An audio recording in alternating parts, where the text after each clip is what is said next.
챕터 7 영웅적인 날들로 복귀하라. 성공이란 단어처럼 모호한 것도 없을 것이다. 대체 뭐가 성공의 기준이란 말인가? 그럼에도 우리는 슈퍼히어로들의 이야기를 좋아한다. 물론 그들의 역경을 극복한 드라마틱한 스토리는 우리에게 동기를 부여하고 힘을 불어넣어 주기도 한다. 하지만 우리는 늘 이렇게 말하는 것도 잊지 않는다. 그건 진짜 영웅들에게나 가능한 일이지. 난 지극히 평범한 사람인 것. 그렇다. 당신과 나는 슈퍼히어로가 아니다. 하지만 그와 동시에 늘 평범한 사람도 아니다. 2013년 내게 일어난 일들. 2013년은 내게 유난히 힘든 해였다. 그해 내가 만든 노트를 보면 그 해의 어느 3개월 동안 나는 내가 얼마나 힘들었는지 구체적으로 나타나 있다. 나는 드라마를 보며 눈물을 흘리곤 했다. 일주일에 2, 3일은 지각을 했다. 모든 걸 버리고 몬트리올이나 세비야, 아이슬란드로 탈출하는 것을 진지하게 고려했다. 비관적인 생각을 떨치지 못해 난생 처음으로 심리치료사에게 상담을 받았다. 긴급한 업무가 있음에도 웹서핑을 하는데 시간을 썼다. 매일 카페인을 너무 많이 섭취했다. 평균 8잔의 커피를 하루에 마셨다. 일주일 내내 똑같은 청바지만 입고 다녔다. 그런데 말이다. 이와 같은 심한 강박과 조울증, 스트레스를 받았던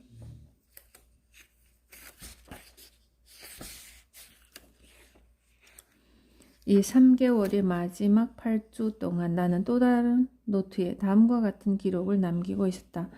소극적 소득이 20% 이상 늘었다.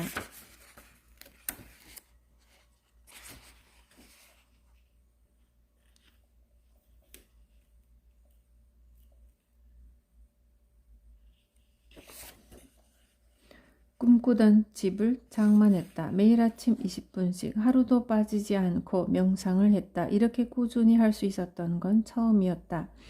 한 달 사이에 카페인 섭취량을 거의 0으로 줄였다.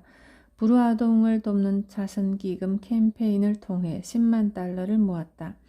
지난 10년간 체결한 계약들 중 가장 흥미로운 비즈니스 계약을 성사시켰다. 근육량이 9kg 정도 늘었다. 조울증은 기업과 생활의 일부일 뿐이라는 사실을 새삼 깨달았다. 가까운 사람들에게 더 친근한 느낌을 갖게 되었다. 어떻게 이럴 수가 있을까? 거의 같은 시기에 이처럼 완전히 상반되는 일들이 내 삶에 있었다니. 결론은 앞에서도 말한 바와 같이 하나이다. 슈퍼히어로들은 존재하지 않는다. 다만 때로는 영웅적으로, 때로는 평범하게 살아가는 걸 반복하는 사람들이 존재할 뿐이다.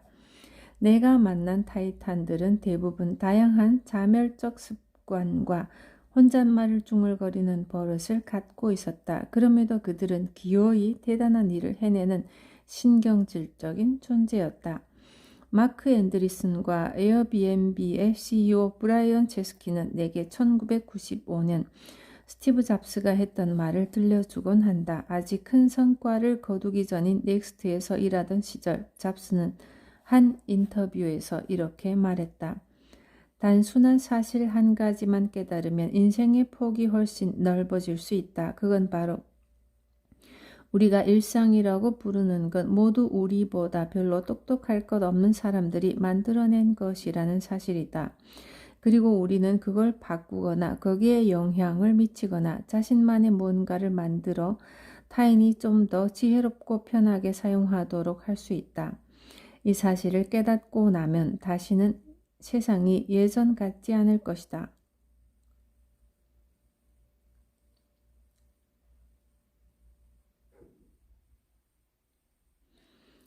잡스의 이 말은 천천히 곱씹어 볼 만하다.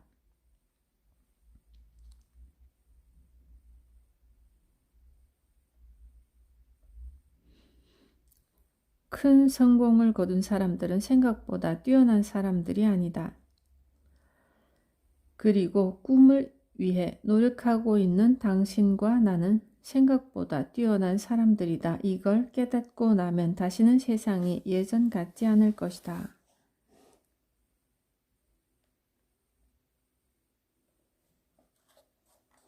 한 가지 규칙에 집중하라. 좋은 성과를 기록하다가 어느 날 갑자기 우울해지고 절망의 나락으로 떨어지는 것 같은 기분이 들 때는 이 책에 등장하는 타이탄들이 권유하는 처방을 활용해보라.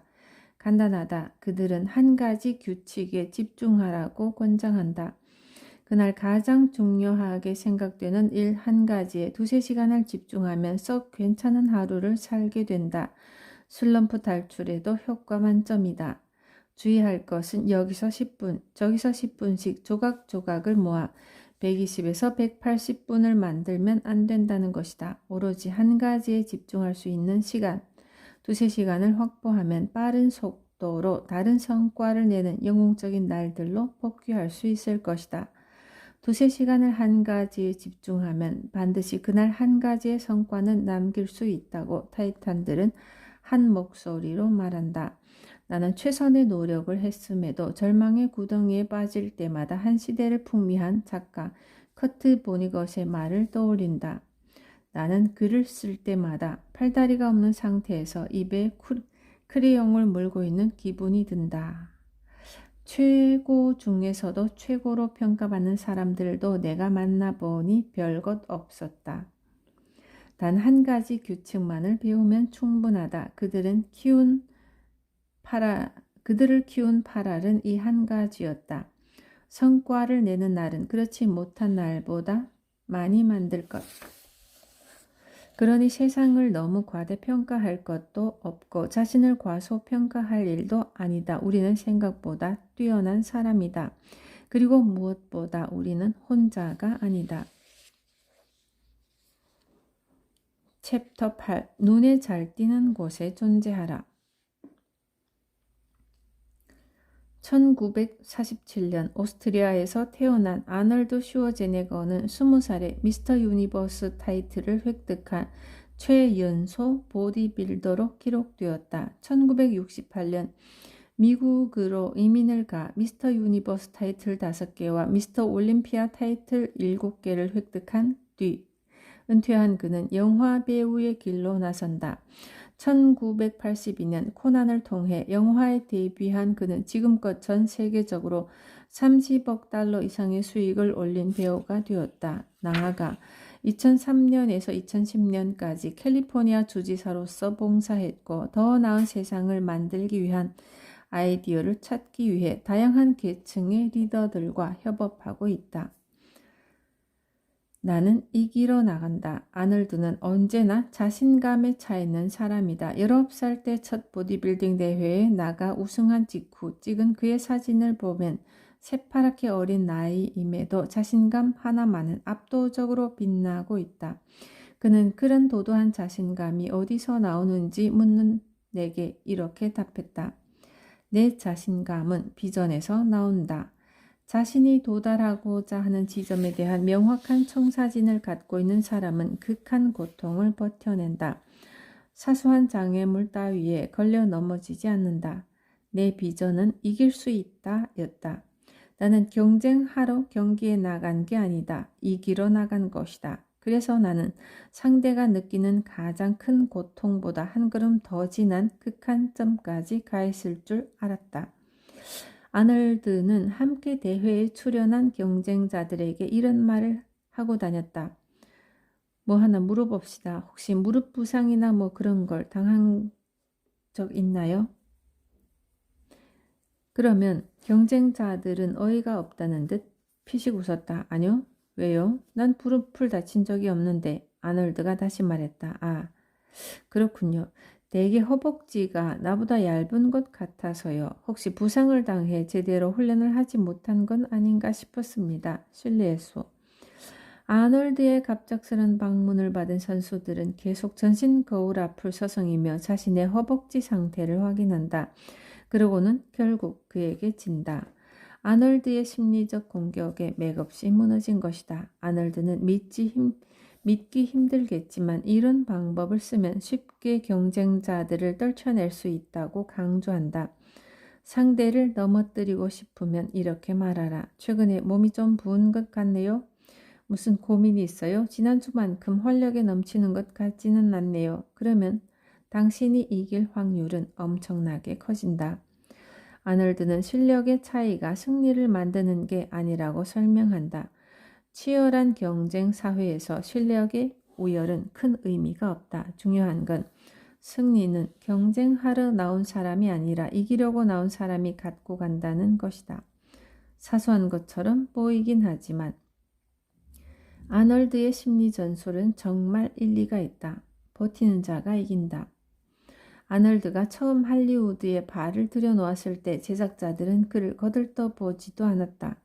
더스틴 호프먼, 알파치노, 우디 앨런처럼 체구가 작고 지적인 이미지를 가진 배우들이 각광을 받는 시대였기 때문이다. 110kg이나 나가는 아놀드는 할리우드에서 쓸모가 별로 없는 거인이었다. 하지만 그는 태어났다. 흔한 오디션 한 번 보지 않았다. 그럼에도 여전히 그는 20살 때의 넘치는 자신감을 여전히 유지하고 있었는데 그 비결에 대해 그는 똑같이 답했다. 나는 경쟁하러 나간 게 아니다. 이기러 나간 것이다. 나는 평범하게 생긴 사람이 아니기 때문에 고정배역을 맡으려고 굳이 노력을 하지 않았다. 다만 누군가 나를 발견해 줄 때를 기다렸다. 모두가 살을 빼고 금발 미녀처럼 보이려 노력할 때, 금발 미남처럼 보이려 노력할 때 내가 그들을 이길 수 있는 방법은 그들처럼 하지 않는 것이었다. 내가 한 것은 그저 버티는 것이었다. 제작자들의 눈에 잘 띄는 곳에 계속 머물면서 팝콘이나 먹는 것이었다. 결국 아놀드는 사람들이 잘생기고 매끈한 배우에게 점점 식상해지면서 기회를 잡았다. 그는 한 식당에서 트윈스의 메가폰을 잡은 이반 라이트만 감독과 계약하는 데 성공했다.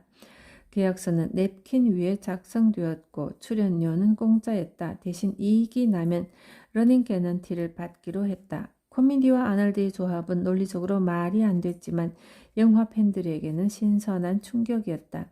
트윈스는 아놀드에게 약 3억 달러의 수익을 안겨주었다. 아놀드의 이야기를 듣고 있자니 조지 루카스가 스타워즈를 만들 때 체결한 계약이 떠올랐다. 루카스는 영화 캐릭터를 상품으로 만들고 싶다는 뜻을 스튜디오에 전달했다. 그러자 스튜디오 측에서는 장난감을 만들고 싶다고요? 네, 뭐 상관없어요. 장난감이든 뭐든 상관 안 할 테니 만드세요. 이는 수십억 달러짜리 실수였고 스타워즈 캐릭터를 이용한 장난감은 지금껏 80억 개 이상 팔린 것으로 추산된다. 거래를 할 때는 스스로에게 자문해 봐야 한다. 장기적으로 판도를 바꿔 놓을 만한 잠재적 이익을 얻기 위해 단기적이고 점진적인 이익을 포기할 수 있을 것인가? 5년, 10년쯤 뒤에 훨씬 큰 가치가 생길 수 있는 요소가 이 거래에 들어있지는 않은가? 이 질문을 던지지 않아 엄청난 기회를 놓친 수많은 이야기를 나는 알고 있다. 다시 한번 말하지만 아놀드의 비전은 경쟁이 아니라 승리였다. 커다란 기회는 작은 승리들 속에 들어있다. 아놀드는 이렇게 말했다. 아무도 쳐다보지 않는다고 해서 스스로 사라지지 마라. 그들이 고개를 들어 나를 바라볼 때까지 기다려라. 퇴장만 하지 않으면 반드시 누군가가 나를 기어이 본다. 챕터 9. 세 번째 떠오르는 것이 진짜다.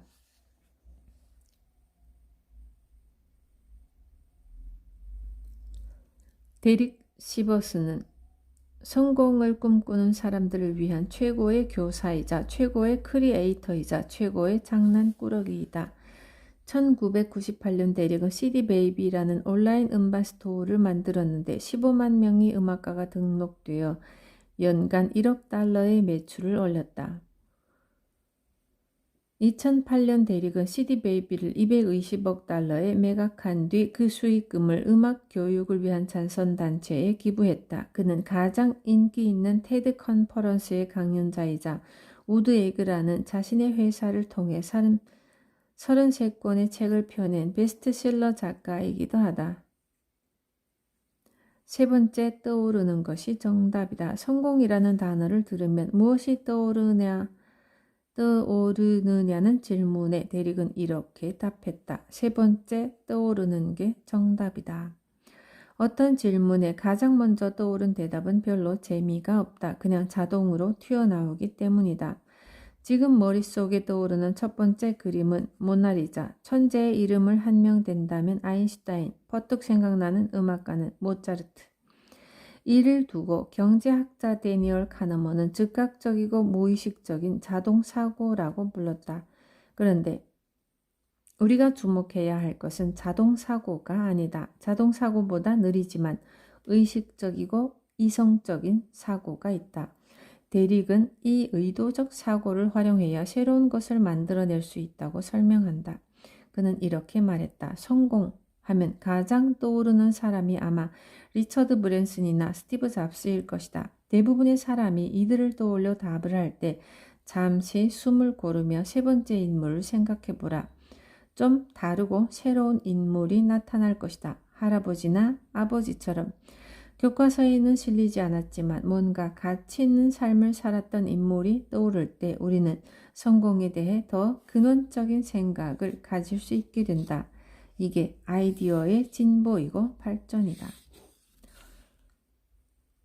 느리게 가야 빠르게 얻는다. 대릭은 성공하려면 가격을 올려야 한다는 마크 앤드리슨의 철학을 유감없이 실천에 옮겨 대성공을 거둔 인물이다. 사업 아이템을 고민하던 그는 어느 날 우연히 뉴욕주 우드스톡에 있는 작고 귀여운 레코드 가게를 방문했다. 매장에는 그 지역 뮤지션들의 위탁 판매 CD가 진열되어 있었다. 그는 주인에게 물었다. 여기서 내 CD를 팔고 싶으면 어떻게 해야 합니까? 주인이 답했다. 원하는 판매가를 정해주세요. 그러면 우리는 CD가 한 장 팔릴 때마다 4달러의 수수료를 받아요. 매주 한 번씩 방문하시면 수수료를 제외한 판매 금액을 드릴게요.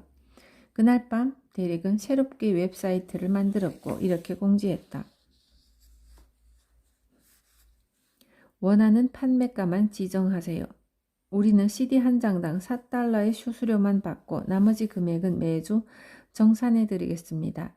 그런데 작업을 하다 보니 새로운 앨범 한 장을 시스템에 등록하는데 45분이나 걸린다는 사실을 깨달았다.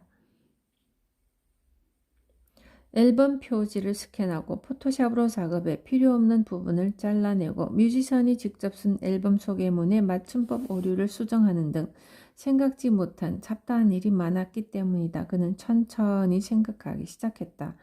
그러고는 자신이 들이는 45분이라는 시간이 25달러의 가치가 있다는 답을 얻었다. 그는 사이트에 등록하려는 사람들에게 25달러의 등록비를 받기로 했다. 그런데 다시 생각해보니 이런 비용 면에서 볼 때 25달러와 35달러는 별 차이가 없다는 생각이 문득 들었다. 10달러와 50달러라면 얘기가 다르다. 하지만 25달러와 35달러는 머릿속에서 똑같은 공간을 차지하고 있지 않는가. 대릭은 좀 더 고민하다가 마침내 등록비를 35달러로 책정했다. 그는 이렇게 말했다. 단지 가격을 올린 차원이 아니었다. 누군가가 분명 깎아달라고 부탁할 것에 대비한 여유분 확보도 염두에 두었다. 별것 아닌 듯 보이지만 이 미세한 차이는 결과에서 엄청난 차이를 불러온다. 대릭은 가격을 올림으로써 사람들이 좋아하는 가격 할인에도 성공할 수 있었다. 35달러의 등록비와 CD가 한 장 팔릴 때마다 4달러의 수수료 그리고 종종 벌인 할인 이벤트 이 세 가지가 대릭의 사업을 10년 동안 가능하게 했다. 좀 더 느리게 생각할수록 상황이 단순해지면서 가야 할 길이 보인다. 사업 아이디어를 다수가 즉각 쉽게 떠올리는 패턴에 맡기지 않았기에 나는 온라인 비즈니스 아이템을 동네 레코드 가게에서 얻을 수 있었다. 그리고 방문한 지 5분 만에 내 사업 아이디어를 실행에 옮길 답을 얻었다. 성공은 이처럼 늘 역설적이다. 느리게 가면 가장 좋은 것을 빠르게 얻는다. 인생은 속도가 아니라 방향이다. 다음은 대릭이 자신의 강연을 듣기 위해 모인 사람들에게 들려주는 이야기다. 그의 이야기를 다 듣고 나면 분명 당신은 뭔가 바뀌어 있을 것이다. 천천히 그의 이야기를 따라가 보라.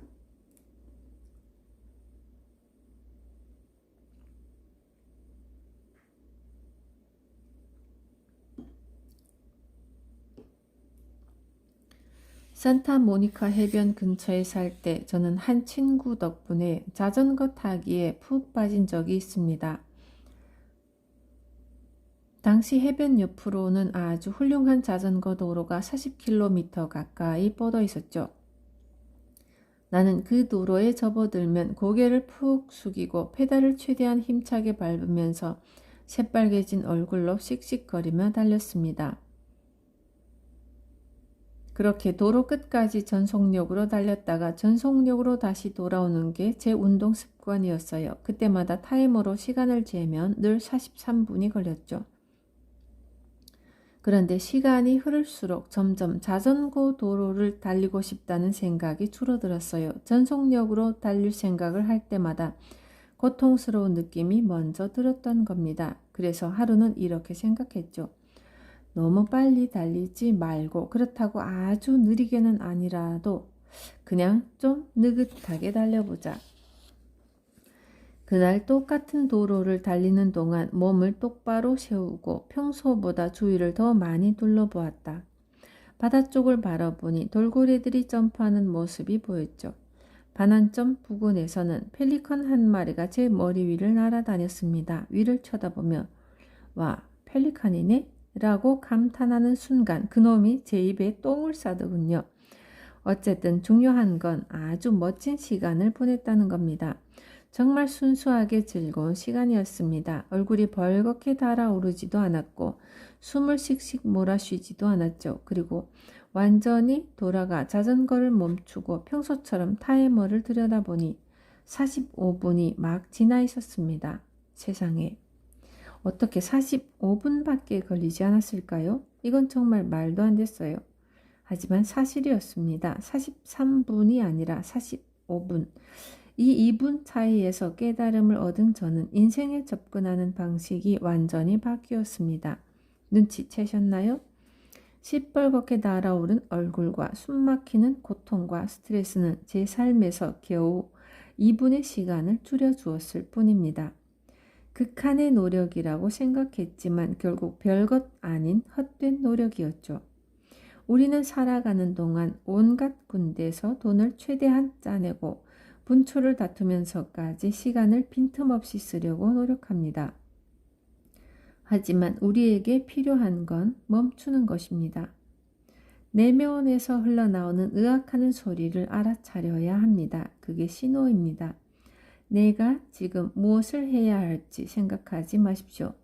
내가 지금 뭘 하고 있는 거지? 라고 틈틈이 질문을 던져야 합니다.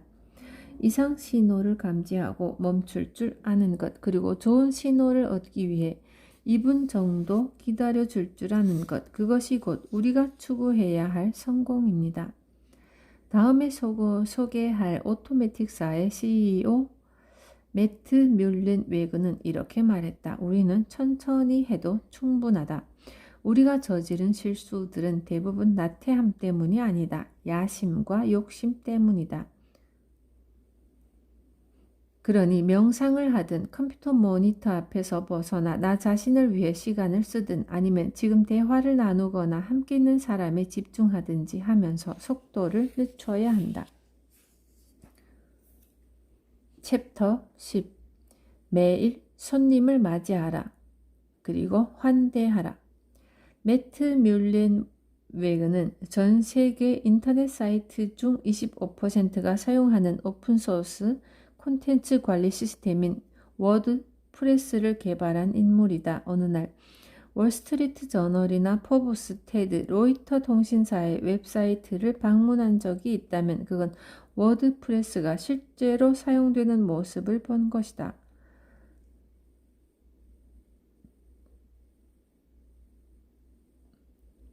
워드프레스의 가치는 10억 달러 이상으로 알려져 있고 매트의 개인 재산은 4천만 달러에 이른다. 나아가 그는 500명의 직원이 세계 각지에 흩어져 일하고 있는 오토매틱사의 CEO이기도 하다. 나는 이 회사의 고문을 맡는 영광을 누리고 있다. 달리는 개는 어떻게 되었을까? 매트와 나는 많은 날을 함께 여행했다. 여행을 통해 매트가 장르를 가리지 않는 독서광임을 알게 되었고 그것이 그의 엄청난 성공을 일군 밑바탕이 되었다는 사실 또한 알았다. 특히 매트는 피터 드러커와 그가 쓴 자기 경력 노트의 열렬한 팬이었고 동시에 이 책에도 등장하는 알랭 드보통의 프루스트를 좋아하세요 같은 철학서들을 여행 내내 손에서 놓지 않았다.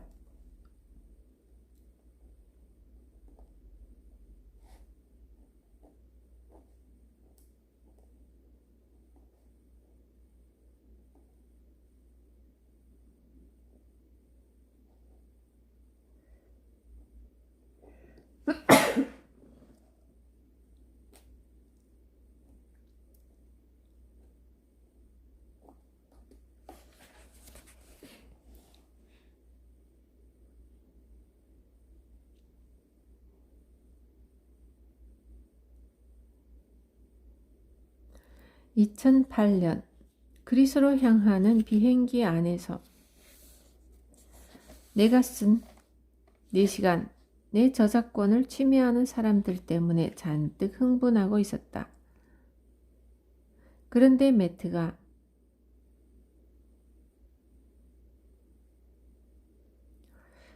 그게 그렇게 화를 낼 문제인가요? 라고 하는 바람에 순간 멍해졌다.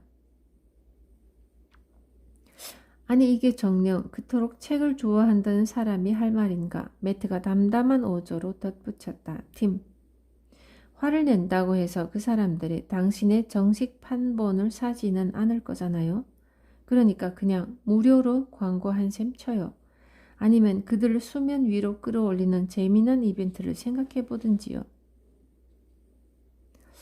매트는 자신의 회사의 심각한 상황이 닥쳐도 무심한 얼굴로 평온하게 맥주를 마신다. 그리고 당구를 친다.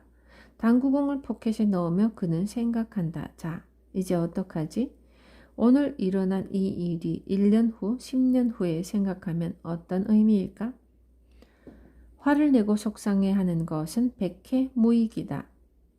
그 시간에 대안을 찾는 것, 왜 그런 일이 일어났는지에 대한 질문을 통해 뭔가 배우고 얻어야 한다는 것이 매트의 지론이다. 그래서 나는 부정적인 감정에 휩싸일 때면 재빨리 매트라면 어떻게 생각할까? 라는 질문을 던지면서 빠져나온다. 매트는 이렇게 말했다. 자동차 뒷공무니를 쫓아서 맹렬하게 달리는 개가 있다고 해보자. 갖은 노력 끝에 마침내 그 개가 자동차를 따라잡는 데 성공했다고 치자. 자, 그러면 이제 그 개는 무엇을 해야 할까? 그렇다, 그 개는 이제 뭘 해야 할지 모른다. 그 후에 계획이 부재하기 때문이다. 나는 이런 사람들과 기업들을 자주 목격해왔다. 모두가 한 번은 어떻게든 성공한다. 그러고는 번번이 실패하는 길로 옮겨간다. 자, 그 다음은 이라는 질문을 미리 검토하지 않았기 때문이다. 우리는 예상치 못한 걱정과 화와 두려움이 어느 날 갑자기 자신을 찾아왔다고 생각한다. 천만에 그렇지 않다. 다음을 생각하는 계획의 부재가 불러온 결과일 뿐이다. 매일 새로운 대안을 찾아라. 우리에겐 날마다 새로운 하루라는 손님이 찾아오기 때문이다. 어떤 손님은 환대하고 어떤 손님은 박대하는 장사꾼이 부자가 되는 걸 본 적이 있는가?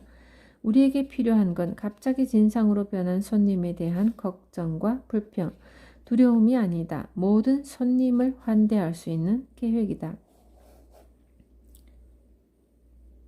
우리는 모두 맨 끝에 서 있다. 샌프란시스코에서 하이킹을 하는 도중에 매트가 내게 팀 어번이 운영하는 Wait But Why라는 블로그에 실린 맨 끝이라는 글을 읽어보라고 권해주었다.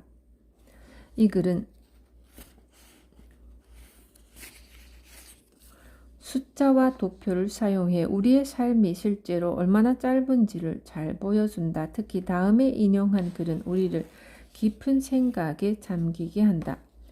고등학교를 졸업할 무렵이면 우리는 부모님과 직접 대면할 수 있는 시간의 93%를 써버린 것이다. 어른이 된다는 건 7%, 5%, 3%의 삶을 살아가고 있다는 뜻이다. 이처럼 우리는 모두 맨 끝에 서 있다.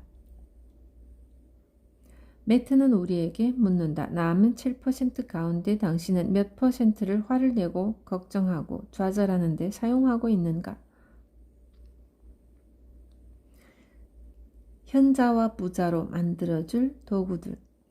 매트는 많은 언론으로부터 인터넷 사업을 통해 억만장자가 된 아이콘으로 소개되어 왔다. 하지만 이것만으로는 그를 온전히 표현하기엔 많이 부족하다.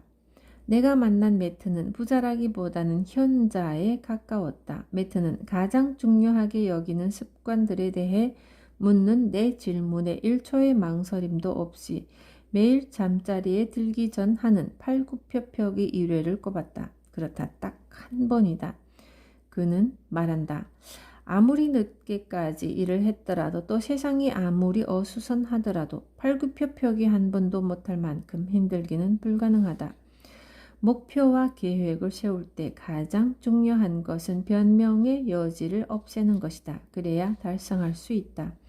일단 쉽게 습관이 들게 하는 것이 핵심이다. 습관이 되고 나면 2번, 3번, 10번으로 늘려가도 어렵지 않다는 것을 깨달을 수 있다. 그를 현자와 부자로 만들어준 그가 강력하게 추천하는 최고의 성과 도구 몇 가지를 소개한다. 당신도 충분히 활용할 수 있는 멋지면서도 쉬운 대안들인 만큼 눈여겨보기 바란다.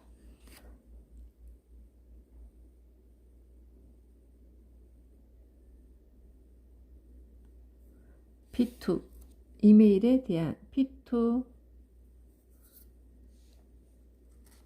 더미.com 테마.com 슬랙 인스턴트 메신지에 대한 모멘텀 집중력을 도와주는 구글 크롬의 확장 프로그램 분더리스트 일을 끝마치도록 도와주는 할 일 관리 앱과 툴 텔레그램 암호화 기능이 뛰어난 메시징 앱 텔레그램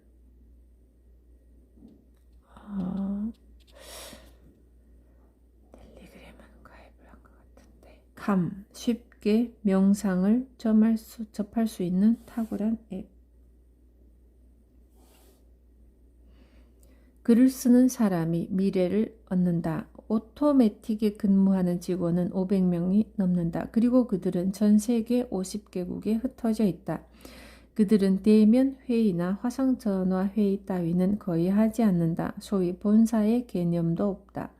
사무실을 따로 두지 않고도 전 세계 최고의 인재들을 채용하며 이렇게 해서 절약한 돈을 활용해 월 $250의 협업수당을 비롯한 다양한 수당을 지급한다. 아울러 대면 면접 채용도 없다. 오토매틱의 직원 채용은 순전히 이메일을 통한 지원 서류로 결정된다.